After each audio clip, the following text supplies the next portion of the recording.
So another topic that is like very sensitive, but it's not talked about as much, is casual relationships that exist in this nice age group that we're in.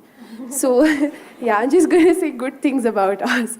So people engage in physical relationships today, and what they lack is a lot of emotions. And we want to know if it's opinion, I mean your opinion on it, and whether people do it by choice. Is it healthy? Is it, what to make of it? Can I tell you a joke?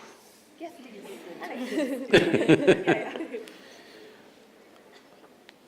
There was one Mrs. Bhatia. No Bhatias? I could change the name. There was one Mrs. Bhatia who was having her 50th wedding anniversary. They had a wedding anniversary and the next day she filed for divorce. The judge saw the divorce petition. He was also a good family friend.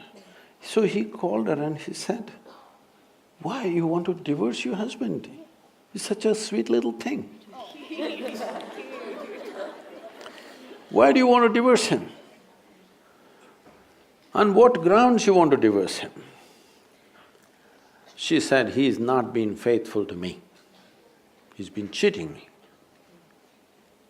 How do you come to this conclusion? Just yesterday you had your 50th wedding anniversary, you were fine yesterday, how do you conclude this? I got little nostalgic and started flipping through the photo album. Then I saw none of my 5 children resemble him.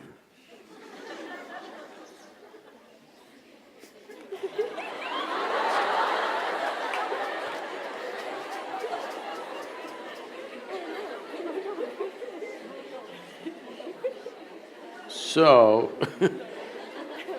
right now, do you remember how your great-great-great-great-great-grandmother 10 generations ago looked like? You don't. But her nose is sitting on your face right now. Your body remembers, yes or no? Yes. Your body remembers even the skin tone of your forefathers 1,000,000 years ago, it still remembers, not forgotten. So what you're calling as my body is an enormous amount of memory, isn't it? What you carry in your brain as memory is minuscule. What you carry in your body, there is evolutionary memory, there is genetic memory, there is karmic memory, there are articulate and inarticulate levels of memory. There is so much memory. You think you know how to walk right now, please understand, only because your body has built up that memory. If your body forgets, you won't be able to walk. So, the amount of memory for every simple thing that you do, you know what to eat, what not to eat, how to eat, you must put it in your mouth, not in your ears. This may look funny, but you would not know if you don't remember. So, your body is a repository of tremendous amount of memory and it's picking up all the time. If you walk from here to here, there may be 50 different kinds of mild smells. You may not consciously notice, but the body is picking it up and it recognizes. All the time it's recognizing, that's how you know what is good smell, what is bad smell, this is this smell, that is…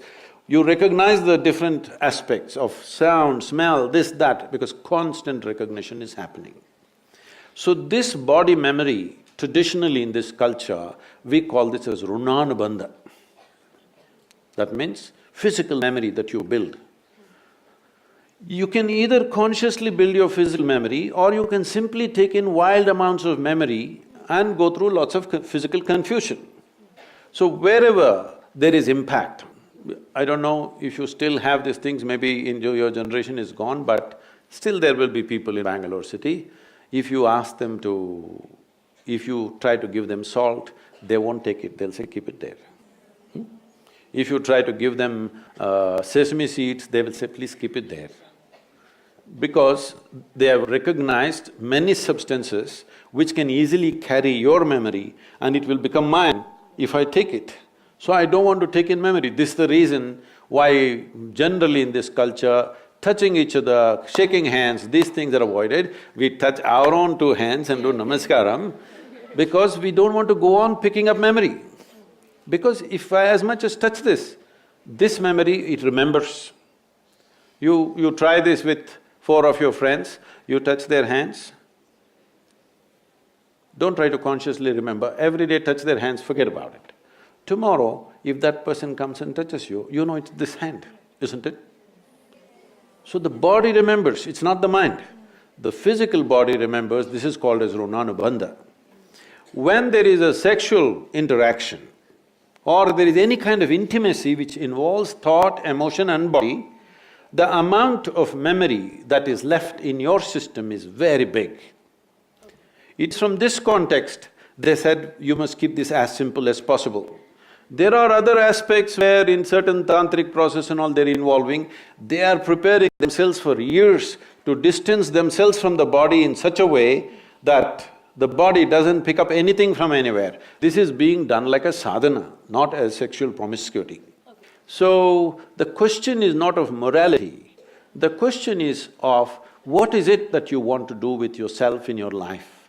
If you want to be in such a way that in your life, your inner intelligence will be the most dominant thing in your life, not your physical body, then you must keep the body's memory as simple as possible. This is why simple types of food, people go into very simple kind of food, not complicated. Even now, I eat one meal a day and I eat only one item in the meal. I won't eat 10.